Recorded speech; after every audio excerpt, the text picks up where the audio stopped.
Recently, I found out my ex-fiance died via car crash. We have been together since we were teenagers, so 6 or 7 years now.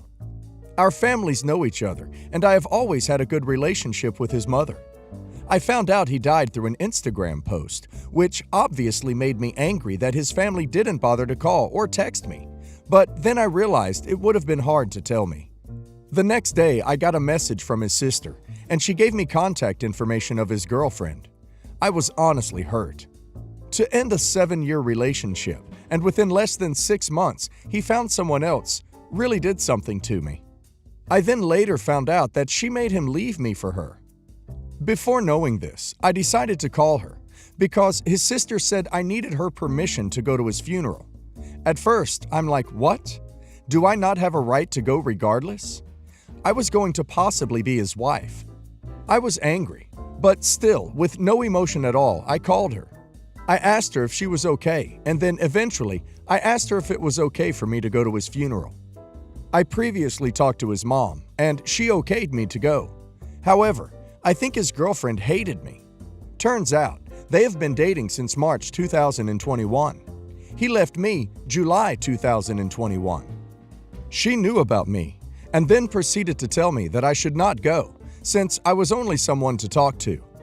Basically saying I was never his girlfriend or fiance, but rather someone to kill time with. I was livid, and my skin was on fire. I still showed no emotion, but then suddenly I uttered, "So he cheated on me with you." Again, I said it with a monotone voice, no emotion.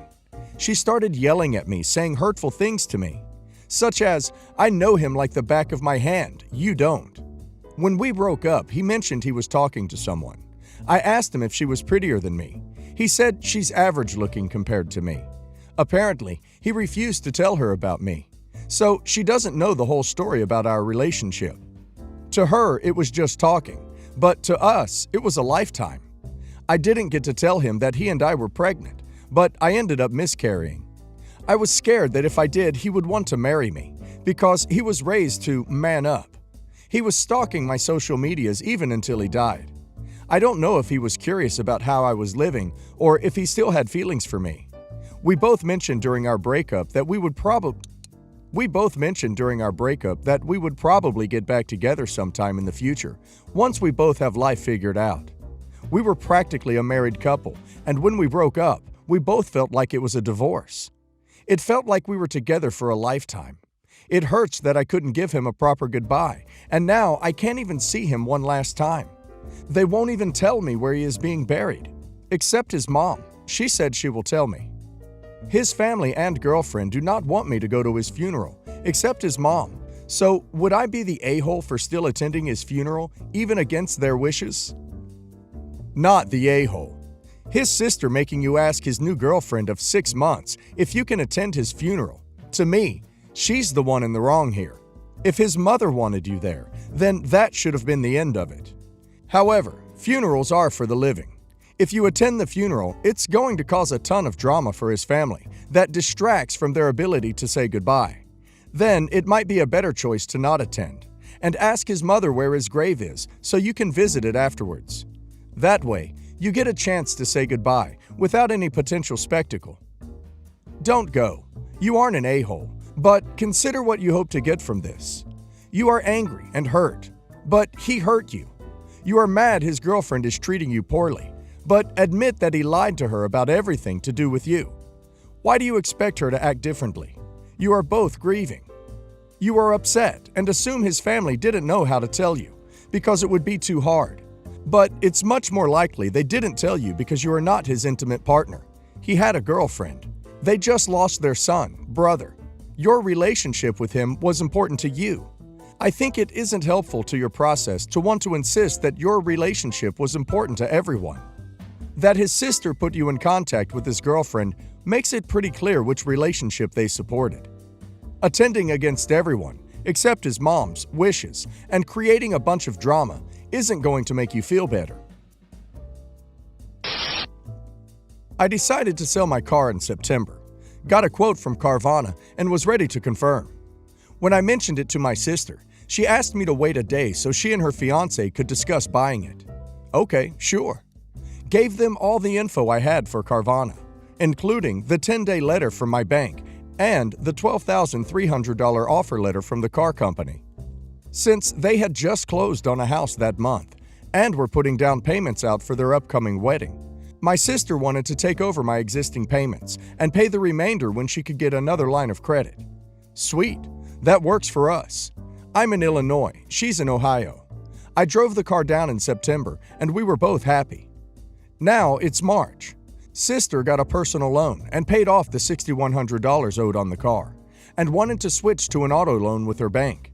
Needed the title as collateral. Okay. She got her own insurance this week, so I removed her from my policy. My husband has been nagging for weeks. When's your sister sending us the check? So today after her bridal shower, I called and asked what's the timeline on the loan. She said it's done, changed it yesterday. Awesome. How long for a check for the balance?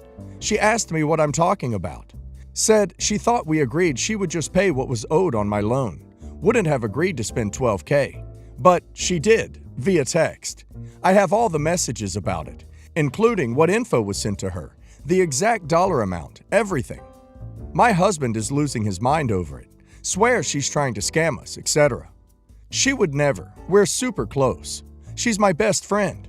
I'm in the most uncomfortable situation. I don't know what to do. We need the money. That was the whole point in selling the car. I called my mom to go talk to my sister to come through on her end of the agreement, but I'm so lost. I don't know what to say to get this through to her, or how to maintain the relationship between her and my husband. Help! Send her screenshots of the text messages and just say, I'm sorry if you misunderstood, but you know I'd received an offer of $12,300, so I wouldn't turn around and sell it to you for half of that. We sold the car because we need the money, so please pay as soon as possible.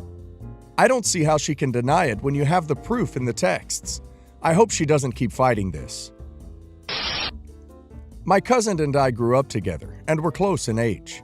We were always thick as thieves and trouble. When we graduated high school, I went to university to follow my father's example, and he worked in his father's business to follow in his. We didn't see a lot of one another for many years, and when we did, it was for holidays or brief family events.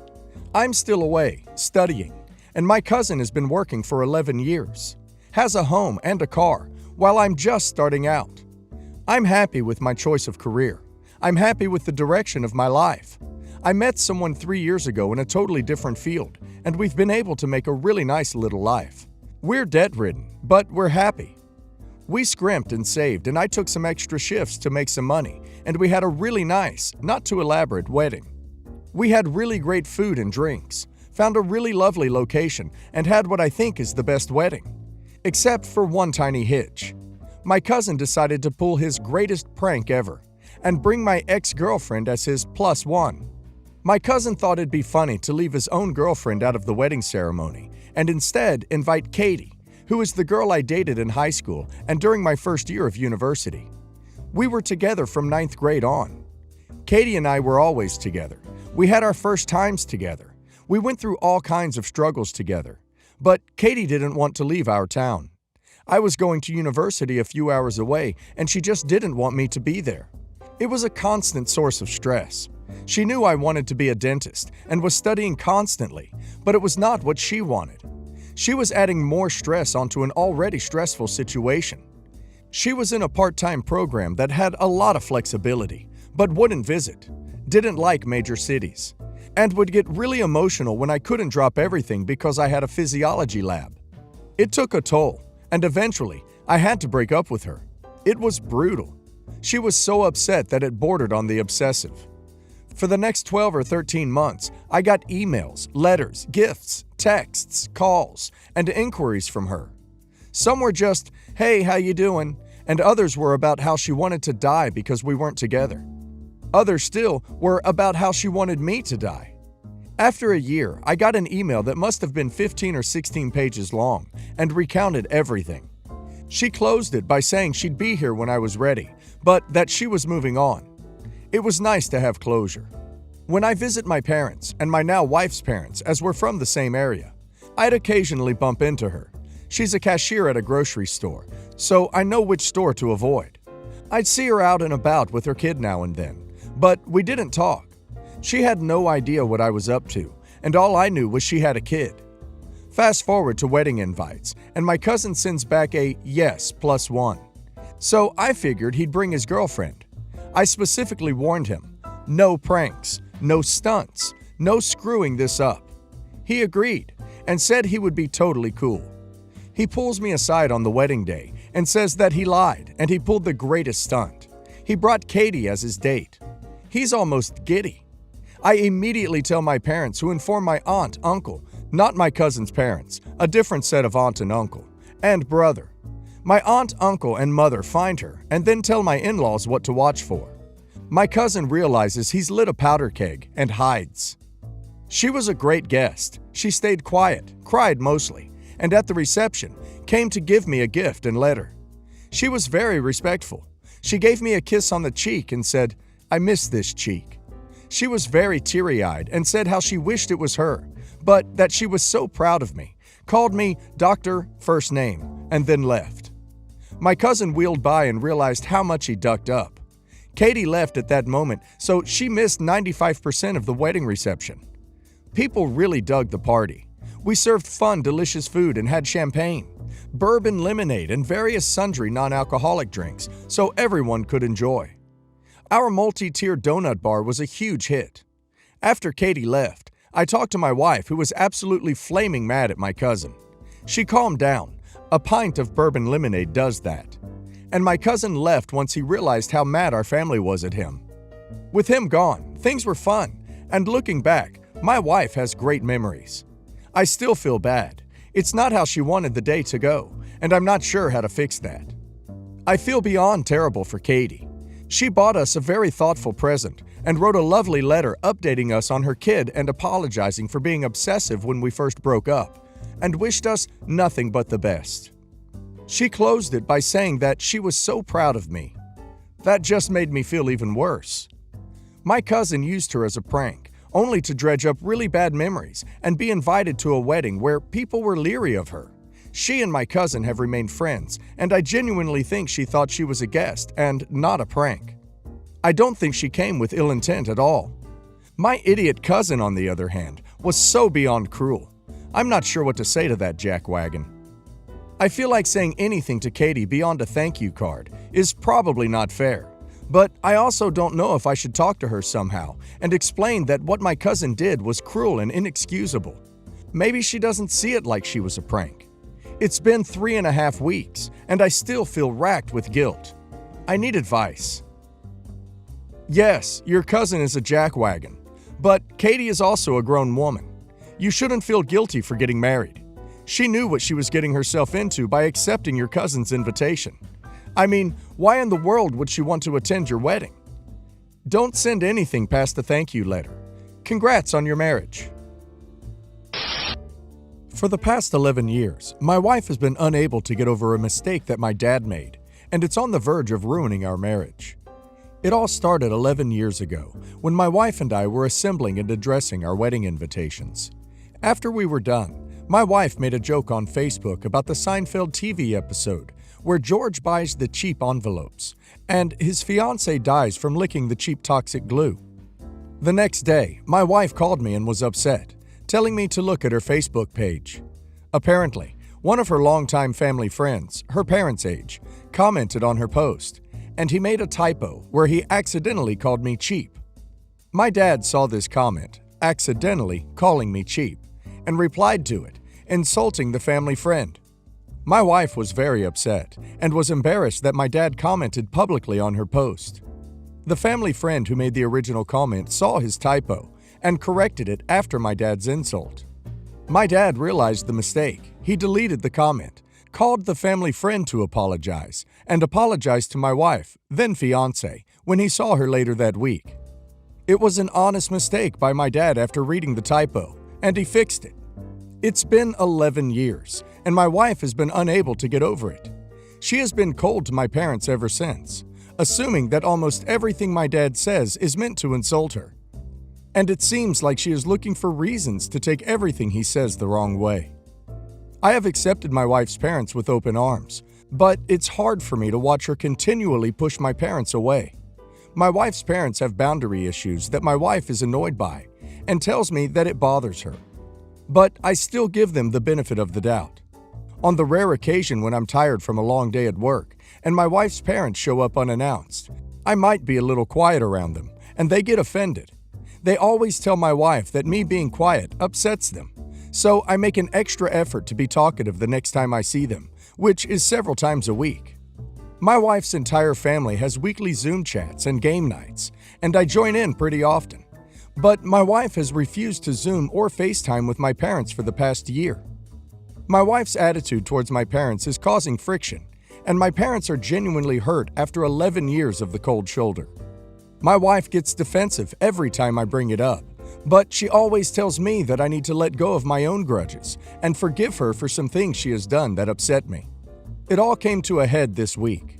My parents live across the country, and they haven't seen our 3 kids for over a year because of pandemic, including our 14-month-old son, who they only saw twice after he was born.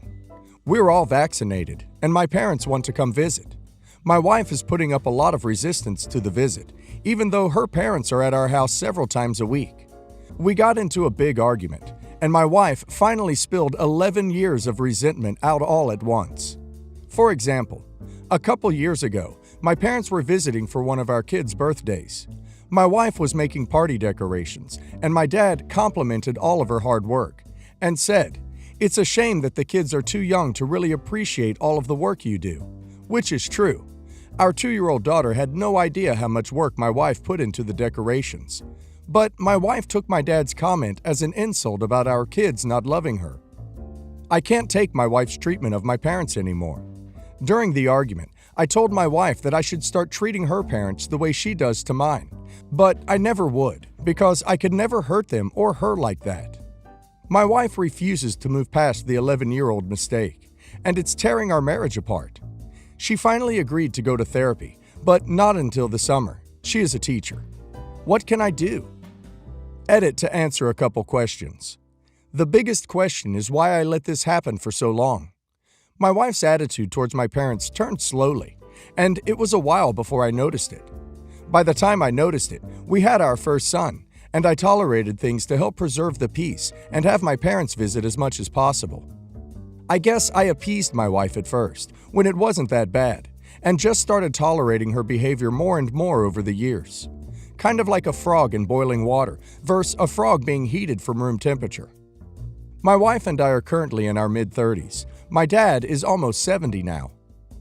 Tell her that is fine if she waits until summer to get therapy, but your parents will be coming before then, and you expect her to accept that and be polite to them. Also tell her that if she delays therapy and this continues to be a problem, you will reconsider being with her at all, because she's at high risk of inadvertently alienating you and your kids from your family because of some petty ducking grudge that everyone but her got over the day after it happened, and you won't let that happen.